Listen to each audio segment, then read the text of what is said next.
Assalamualaikum warahmatullahi wabarakatuh. Kami dari kelompok 5. Di sini kami akan mempresentasikan sebuah jurnal yang berjudul Transaksi Valuta Asing atau SARF dalam Perspektif Islam dan Aplikasinya dalam Bank Syariah untuk memenuhi tugas fikih muamalah.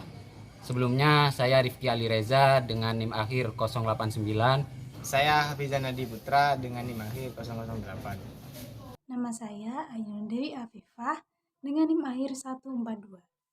Perkenalkan, nama saya Mautuhatul Najihah dengan NIM akhir 085. Saya Yuliana Hidayatul Hasanah dengan NIM akhir 015. Saya Fitri Auli Rahman dengan NIM akhir 03. Dalam perdagangan internasional memerlukan transfer dan konfirmasi mata uang dari suatu negara ke negara lainnya. Dikarenakan setiap negara mempunyai kewenangan untuk menentukan mata uang yang digunakan dan mata uang tersebut memiliki nilai khusus seperti nilai tukar mata uang suatu negara dengan negara lain yang memiliki peranan besar dalam berbagai aliran ekonomi karena uang merupakan alat barter, tolak ukur nilai dan alat pembayaran hutang dan tunai. Al-sharaf adalah jual beli mata uang. Asalnya uang tersebut adalah mata uang hanya emas dan perak. Uang tersebut disebut dengan dinar dan uang perak disebut dengan dirham. Mata uang dari kedua jenis itu disebut mata uang intrinsik atau mata uang asing. Maksudnya adalah mata uang yang berasal dari luar negeri seperti dolar Amerika, ringgit Malaysia, dan Inggris.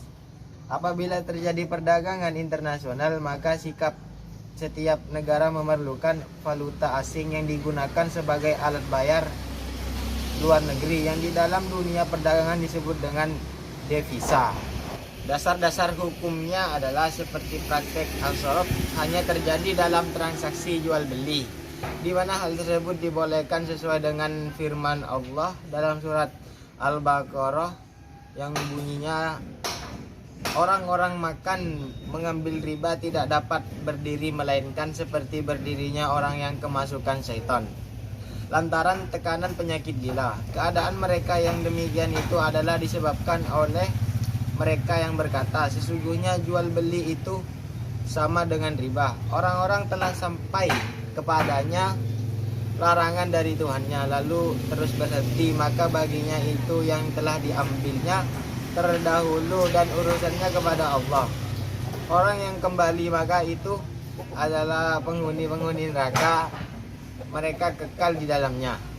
Metodologi penelitian. Metodologi yang digunakan dalam penelitian ini adalah metode kualitatif dengan pendekatan deskriptif. Penelitian ini bertujuan untuk menggambarkan situasi yang sebenarnya terjadi mengenai sistem pertukaran valuta asing atau akad sharaf. Data yang dihasilkan berupa penjelasan-penjelasan, tulisan-tulisan, kata atau kalimat-kalimat yang berasal dari hasil pengamatan di tempat penelitian sehingga dapat memberikan kejelasan terhadap kenyataan atau realita yang terjadi.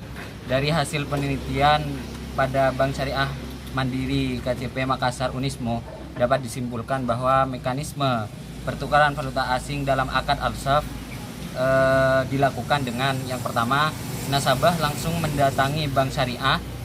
Terus nasabah yang ingin melakukan penukaran mata uang asing cukup membawa sejumlah mata uang rupiah untuk ditukarkan dengan mata uang asing tanpa persyaratan dari bank. Yang kedua, pertukaran mata uang asing dengan pendebitan rekening nasabah. Pihak nasabah yang ingin melakukan transaksi pertukaran mata uang asing melalui rekening dapat dilakukan oleh pihak bank syariah dengan penarikan saldo nasabah untuk ditukarkan dengan mata uang asing atas persetujuan pihak nasabah. Yang ketiga, pihak bank syariah melakukan kunjungan ke tempat-tempat manasik haji atau umroh.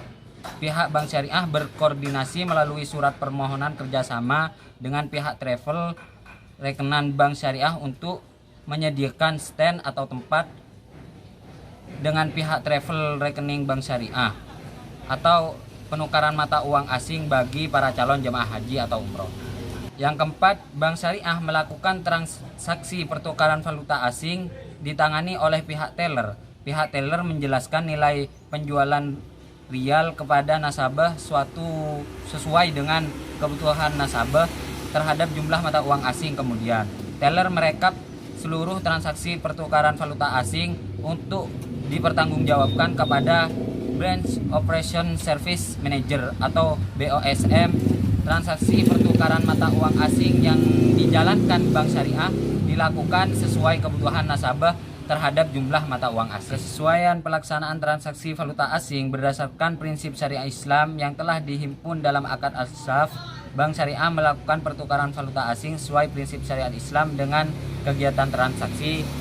Yang pertama yaitu Bank Syariah melakukan pertukaran valuta asing bebas dari riba atau bunga. Yang kedua, Bank Syariah melaksanakan transaksi pertukaran valuta asing dengan tidak dapat mengunsur penyerahan mata uang rupiah maupun mata uang asing lainnya yang dipertukarkan oleh pihak nasabah dan pihak Bank Syariah. Tiga, Bank Syariah melakukan penukaran mata uang untuk jenis yang sama, dipertukarkan dengan nilai yang seimbang dan dilakukan secara tunai. Yang keempat, Bank Syariah melakukan penukaran mata uang dengan mengikuti nilai kurs pada saat transaksi dilakukan, kemudian dikonfirmasi ke Treasury Bank Syariah. Yang kelima, nilai penjualan dan nilai pembelian yang ditetapkan oleh Bank Syariah berdasarkan atas persetujuan dengan nasabah. Akadnya sudah jelas. Yang keenam, Bank Syariah melakukan transaksi pertukaran mata uang asing tidak untuk berspekulasi, melainkan pertukaran mata uang asing dilakukan hanya sebatas kebutuhan nasabah terhadap jumlah mata uang asing. Yang terakhir yaitu Bank Syariah melakukan transaksi pertukaran mata uang asing secara spot. Batas waktu penyelesaian transaksi maksimal sampai jam 5 sore. Jadi, menurut kebanyakan ulama fikih, mata uang selain dari emas dan perak tidaklah termasuk benda ribawi. Sehingga serah terima dalam tukar menukar mata uang selain emas dan perak tidaklah diharuskan pada waktu yang sama. Islam mengakui perubahan nilai mata uang asing dari waktu ke waktu. Tukar menukar mata uang negara yang sama dan berlain jenis bahannya seperti koin emas dengan uang kertas hukumnya adalah dibolehkan atau jaiz.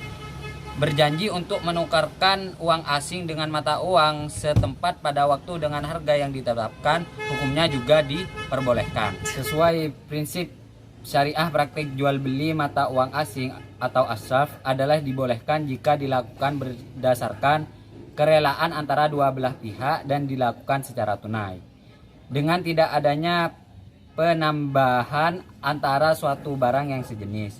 Tetapi bila berbeda jenisnya seperti emas dengan perak atau dalam mata uang sikrang rupiah dengan ringgit atau dolar, maka dapat ditukarkan dengan menyesuaikan harga pasar dengan catatan haruslah kontan atau spot.